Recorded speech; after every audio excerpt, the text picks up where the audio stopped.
Andaontsika mbola andray teny ao anatin'izao fisaorana sy fiderahantsika ny tompo izao. Raha afaka reglena mazavazava kely ve ty sendera fa somary mikobona. Mbola idera sika, mbola isaotra sika ny amin'ny fahatsarany. Misy ten'Andriamanitra efa hainao efa haitsika fa andao iondrika kely sika ao anatin'io. Dia isaintsaina ny amin'ny fiainantsika rehefa avy eo dia ho avatsika fisaorana, ho fankasirana ny tompo rehefa avy eo ny zavatra misy rehetrarehetra. Korintianina faharoa toko faha 12. Korintianina faharoa toko faha 12. Aleluia. Dia rainy ianao Jesosy sy ankalazainy ianao, mena voninahitra ianao, fa mendrika an'izany ianao. Ianao no niteny dia ary ny zavatra rehetra. Ianao no niteny dia nisy ny zavatra rehetra. Ianao no mamelatra latabatra eo anoloanay masin'ny fahavalonay. Ianao manositra diloilo ny lohanay, ny kapokanay feno dia feno. Aleluia. Na dia mandeha mamaky loha saloko ny fahafatesana ary zay dia tsy atahotra ny loza, fa ianao no aminay tompo ary ny famindraponao sy ny fahasoavanao no mombanay mandrakariva. Tsy tapaka izany isan'andro san'andro ary misaotra fa mbola vokisanao ny teninao zay sady mivoky ny teninao zay no faly moderanao. Korintianina faharoa toko faha 12. Andiny voalohany. Zao no voasoratra. Tsy maintsy mireare aho na dia tsy mahasoa azy zany. Fa androso ilaza fahitana fanambarana ny tompo aho. Malala olona anankiray ao amin'ny Kristy aho. Tokony ho 14 taona lasa zay. Na tao amin'ny tena na tsy tao amin'ny tena tsy fantatro. Andriamanitra no mahalala. Ilay anankiray dia anakarina ho any amin'ny lanitra fahatelo. Ary malala ilay olona anankiray aho. Na tao amin'ny tena na tsy tao amin'ny tena tsy fantatro. Andriamanitra no mahalala. Fa nakarina ho any am-paradisa izy. Ka nandray teny tsy azo tenenina sady tsy tokony ho lazain'olona. Ilay anankiray no ataoko reare, fa ny amin'ny tenako dia tsy reare aho afa-tsy amin'ny fahalemena ihany. Fa na dia te hireare aho zao dia tsy ho adala fa ilaza ny marina. Nefa tsy manao izany aho fandrao misy olona mihevitra aho mihoatra noho izay ahitany aho na izay andrenesan'ny teniko. Ary fandrao hireare noho ny abetsaky ny fanambarana aho dia nasiana tsilo tamin'ny nofo dia iraky Satana amely aho fandrao hireare aho. Raisitsara zay teny zay. Ary fandrao hireare noho ny abetsaky ny fanambarana aho dia nasiana tsilo tamin'ny nofo dia iraky Satana amely aho fandrao hireare aho. Izany no nangatahako intelo tamin'ny tompo mba hialany izany tamiko. Nefa hoy izy tamiko, ampy ho anao ny fahasoavako, fa ny heriko dia tanterahana amin'ny fahalemena. Haleluia. Nefa hoy izy tamiko, ampy ho anao ny fahasoavako, fa ny heriko dia tanterahana amin'ny fahalemena. Ko maika sitrako ny hireare ny amin'ny fahalemeko, mba hitoerany ny herin'i Kristy amiko. Haleluia. Koa dia finaritra aho amin'ny fahalemena, amin'ny fampahoriana, amin'ny fahaterena, amin'ny fanentsehana, amin'ny fahantrana noho ny amin'ny Kristy. Fa ny fahalemeko no fahatanjahako. Haleluia. Zay manatsofina hoe ty miaino aokizy iaino zay lazain'ny fanahy amin'ny fiangonana. Hafa ny fitondran Jesosy ny olony. Hafa ny fitondran Jesosy ny olony. Raha an Jesosy ianao dia hafa ny fitondrany ianao. Tsy avelan'ny tompo hireare zany ianao amin'ny maha ianao anao. Tsy avelan'ny tompo hireare amin'ny ara-nofo zany ianao. Fa tsy ny zavatra foana eo ataoko ohatrany hoe mibloky ianao. Paoly ny tantarainy eto. Paoly ozy izy dia nakarina ho any am-paradisa. Rehefa nakarina ho any am-paradisa Paoly dia misy zavatra hitany be da be tany. Tsy hay akory ary ny tenenana anazy ozy, ary tsy azo alazain'ny olona akory ary ozy izy ilay izy. Satria nanana révélation be Paoly avy any. Nidina avy any Paoly nanoratra andreo epistily ao, ny akamaroan'ny epistily dia Paoly nanoratra azy. Ary ny epistily soratan'i Paoly dia nifantoka tamin'ny fahasoavana. Zay tena hoe nandrodana ny resaka lalàna sy ny fiazahan-tena zay tao anatin'ny fomban'ny Jiosy. Fa rehefa tonga ny Paoly, zay révélation avy amin'ny Jesosy Kristy fahasoavana ny teo. Ary nanafitohany olona maro zay zavatra zay. Fa fanambarana nanafaka olona fahasoavana sy ny heriny azo fijaliana. Dia hoy izy hoe nahazo fanambarana lehibe avy any amin'ny tompo izy. Ary rehefa nahazo fanambarana lehibe izy, endry Jesosy. Amen. Endry Jesosy satria sao dia rehareo si dia aleo asiko tsilo mba tsy reharehany. Tiana lazaina amintsika dia zao ny tompo mifeny zavatra rehetra ny fiainako sy ny fiainanao. Misy zavatra tsy avelan'ny ioaranao fa raha ioaranao io dia maty ianao.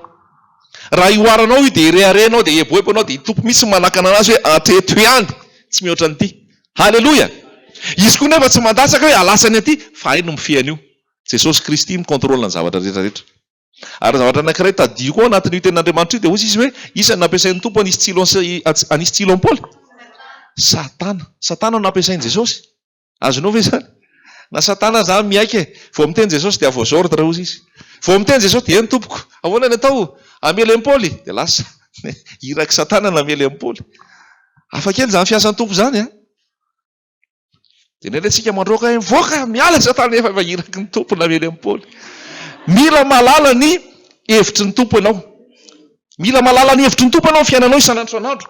Mila malala ny sitrapon'Andriamanitra ianao. Tsy ohatran'ilay hoe hozoloko ny coronavirus, hozoloko faty ahy. Tsy fantanao ny sitrapon'ny tompo hoe navelan'ny tompo isy mihitsy io ary mbola misy ohatra amin'izao. Lany andro ianao androaka sy anozina an'io. Fa izay ny rany Jesosy Kristy Satana anisy tsilo tao amin'ny Paoly. Malasa saina ihany zany le havana. Ary Satana koa nomeny tompo alalana andeha anisan'ny Job. Azonao ve zany? I Job dia olona marina teo anatrehan'ny tompo. Fa rehefa nifampiresaka amin'izay Andriamanitra sy Satana dia hoe io Job io ne io fitahinao io ny toerana eo e. Fa raha tsisy ny fitahiana tsy mijanona eo io. Kitio kely nge esory kely rehetra esory hita etory zao raha tsy ala aminao io. Zay ny tenen'ny Satana. Dia ozy Andriamanitra ny taminy hoe ndana ary ataovy. Iza nazony alalana nanao azy? Andriamanitra. Zany hoe misy fahefana ambony fahefana rehetra mihitsy ny tompo hoe. Ary Satana zany tsy manan-kery zany. Raha sy ny tompony efa nanaiky azy hoe ndana ataovy. Io zavatra rehetrarehetra misy eto amin'izao tontolo izao nkeny miteny anao hoe Satana sy sisa fa Andriamanitra mampanaiky an'io isy e. Andriamanitra mampanaiky an'io hitrange. Fa izy no mifehy an'io amin'ny fotoana anankiray izay tiany hanatsarana ny ady sy ny hotakotaka rehetra dia hainy mampitsahatra an'io. Fa tsy mbola tiany hatsahatra aloha io. Fa izy no mifehy ny tantara rehetrarehetra. Fa ny tiana tenenina aminao dia zao ao anatin'io tsilo io Paoly. Tao anatin'io tsilo io Paoly a. Mirakla tsy mirakla ngeny natao amin'ny Paoly tao anatin'ny tsilo e. Azonao ve zany? Ny olona tsisy tsilo ara voany. Mirakla tsy mirakla ny nataon'ny Paoly nanangana olona tamin'ny maty. Namoaka demoni, nampibebaka olona maro. Fa amin'izany fotoana izany mbola misy tsilo any ao anatiny ao. Mba tsy reharehany. Mba tsy reharehany. Fantaro ny hevitry ny tompo amin'ny fiainanao. Fantaro ny hevitry ny tompo amin'ny fitondrany anao. Fa be da be zavatra mety tianao hovaina. Be da be zavatra mety tianao hiala. Be da be zavatra mety tianao esorina. Fotsiny ny tompo hoe eo ihany io aloha e. Halleloja. Mijanona eo foana io aloha e. Fa io ny tiako hanaovana anazy. Fa izao na misy an'io ary eo ny heriko asehoko aminao. Halleloja. Sika ve zany teny zany. Noho izany tsy ho lany andro. Zay foana moa lasa miverina hoe tsy ho lany andro lasa imenomenona sy imononmonitsika. Fa ho fantatsika hoe matoa mbola misy an'io tsilo io ao. Sao dia mirehareha raha miala io. Nefa io tsilo io tsy anakana mihitsy ny fisehoan'ny herin'ny tompo amiko. Halleloja. Io tsilo io tsy anakana mihitsy ny fisehoan'ny herin'ny tompo amiko. Paoly zany apôstôly. Apôstôly nampiasain'ny tompo tamin'ny fomba mahagaga nisy tsilo tao aminy. Fa ozy ny tompo hoe ampoanao ny fahasoavako. Fa ny heriko dia tanterahana amin'ny fahalemena. Be da be ny fahalementsika. Be da be ny zavatra tsy tomombana. Tsy fahotana ny resahako. Tsy ota. Tsy mitovy ny fahalemena sy ny fahotana. Ny fahotana. Fahotana milelana. Fahotana efa nregleny Jesosy teo amin'ny hazo fijaliana. Fahotana efa nreglena teo amin'ny hazo fijaliana. Ny rany Jesosy nanafaka an'iny ny hazo fijaliana nanafaka anao amin'ny fangejana ny fahotana. Fa ny fahalemena zavatra tsy azonao ioarana. Halleloja. Ohatra hoe mikohaka foana ianao. Tsy azonao oarana izy fa zay ohatra napetraka ny tompo. Ohatra hoe mety hoe mora reraka foana ianao. Fa zay aloha napetraka ny tompo. Ohatra hoe tsy haiko. Ohatra indraindray ohatra ny hoe misy tsy fahampiana foana eo aminao. Ohatra hoe misy zavatra tsy tomombana foana. Misy zavatra tsy tena lavorary amin'ny mason'olombelona zany. Dia samingy mijery ny fiainana hoe misy zavatra ohatra ny mbola tsy lavorary foana. Fa ny tompo manaiky an'io isy aloha. Tompo manaiky an'io tena hoe asiny an'izay zavatra izay. dia ohatrany hoe tsy mavita ianao malemy ianao fa nefa ao anatin'le fahalemenao dia zay tompo ampo anao ny fahasoavako fa ny heriko dia tanterana ny fahalemena. Halleloja. Miteny aminao ve ny tompo ao anatin'izany teny zany? Ao anatin'ny herinandro anankiray be da be ny zavatra miteny frantsay hoe imprévu. Misy zavatra efa nomaninao hoe tia ny lalana ato dia makato dia maketsy dia makery. Tonga nefa fotoana anankiray korontan'ny tompo io. Rehefa korontan'ny tompo io le tanjona foana ihany. Fa rehefa korontan'ny tompo io dia mipanika ianao, dia matahotra ianao, dia mitebiteby ianao, dia miahiahy ianao.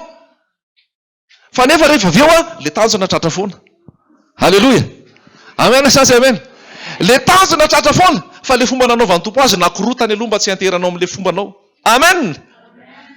Dia inona ny tanjona tratra ihany? Dia eo le izy hoe ampy ho anahy fahasoavan'ny tompo. Fa kay ny herin'ny tompo dia tanterana ny fahalemena. Fa tao anatin'le korotana be rehetrarehetra tato tena nalemy sy navita inona fa rehefa jereko rehefa vita le izy ay fahasoavan'ny tompo tao amiko tao nanaraka anahy. Amen. Io fahasoavan'ny tompo io zany hery andehananao, hery iasanao, hery avitanao zavatra. Tsy possible amin'olombelona hoe vitanao le izy. Tsy possible amin'olombelona hoe tafavoaka tao anatin'le izy ianao. Fa inona tonga le izy? Fahasoavan'ny tompo. Amin'izay fotoan'izay rehefa idera sy itehaka dia iza ny teafana? Jesosy ny teafana, Jesosy ny teraina. Noho izany misaora tahaka ny ampoly hoe aleoko mirehareny amin'ny fahalemeko. Satria ny fahalemeko ny fatanjahako. Ary arakaraky ny siny ny fahalemeko isiny tsy fahatomombanana ahoana ozy izy? Aleoko mirehare ao anatin'ny ady, aleoko mirehare ao anatin'ny fitsapana, aleoko mirehare ao anatin'ny fahantrana, aleoko mirehare ao anatin'ny anao ngelazayntsika mihitsy le izy hoe finaritra ozy izy amin'ny fahalemena, amin'ny fampahoriana, amin'ny fahaterena, tery. Hitanao zany hoe tery zany ohatrany tsy aleza, misy zavatra tsy mampaleza ianao foana amin'ny maha-olombelona, tsy aleza tsara ianao fa nataon'ny tompo ohatr'izay io. Dia hoy Paoly hoe hitako zany lakile alao amin'ny faly. Tery faly ahako e, finaritra. Ao anatin'ny fahalemena finaritra ahako e. Ao anatin'ny fampahoriana finaritra ahako e. Ao anatin'ny fanenjehana manenjika adaly daholo ty olona rehetrarehetra ty finaritra ao anatin'izany e. Ao anatin'ny fahantrana misy koa ary voasoratra hoe ao anatin'ny fahantrana. Ao anatin'ny fahantrana hoy ny voasoratra. Dia hoy izy hoe aleoko ao anatin'ireo noho ny izy, noho ny amin'ny Kristy. Tsy noho ny amin'ny fahotana fa noho ny amin'ny Kristy. Dia inona ny toy an'le izy? Fa ny fahalemeko ny fatanjahako. Fa ny fahalemeko ny fatanjahako. Zavatra ampianarina antsika koa zany rehetrarehetra zany hoe leray tsy voatery araky ny eritreritranao ny zava-misy. Leray tsy voatery araky ny zavatra nalaminao ny zavatra nisy. Indray mikorotana tsy arak'izay programanao io. Fa hozy ny tompo hoe za manana hevitra hiverana anao dia hevitra atonga fiadanana fa tsy loza mba nananao fanantenana amin'ny farany. Ary hoy isika hoe amin'ny zavatra rehetrarehetra mandalo sy ampisedrananao le fahasoavana miaraka aminao. Ary ampo anao ny fahasoavako fa ny heriko dia tanterahana amin'ny fahalemena. Halleloja. Dia mendrika deraina ny tompony amin'izany hoe misaotra tompo fa nitrangan-javatra rehetrarehetra misy eo aminay ataonao misy zany mba tsy hireharehanay fa hiankinanay aminao. Hiankinanay aminao fa ampo anay ny fahasoavanao. Halleloja. Amen. Sasy amen. Miteny aminao ve Jesosy amin'izany fizarany zany. Dia hoy le iry zay hoe namaraina mibalika io na inona koa? Namaraina mibalika ny androna ety. Na ny alina mamirifiry. Ninona zany zay zavatra mitranga eo dia ampo anay foana fahasoavanao e. Ary fitiavana foana ny fehan'izay. Halleloja. Manaova fijery an'izay rehefa miaraka amin'ny Jesosy. Manaova fijery ohatr'izay hoe zay le izy hoe ampo anay ny fahasoavanao fitiavana ianao anatin'ny rehetrarehetra zay fa rehefa izay nataonao tena misy fiadanana sy fitsarana ao anatinao ary tsy miady amin'ny tompo anao anatin'izany fa tena hoe feno fisaorana, feno fankasitrahana. Halleloja. Ary amin'izay fotoa izay dia me miampy ny fahasoavan'ny tompo ao anatinao ary ny fahasoavan'ny tompo no ahafahany maneho hery aminao. Dao ataontsika izay hoe ampo anay ny fahasoavanao Andriamanitra fitiavana ianao ka mihevitra ny momba anay ety ka mitantana ny dianay ety tena hoe hisaotra hankasitraka fa ampo antsika ny fahasoavany ny heriny dia tanterahana ny fahalemena. Halleloja.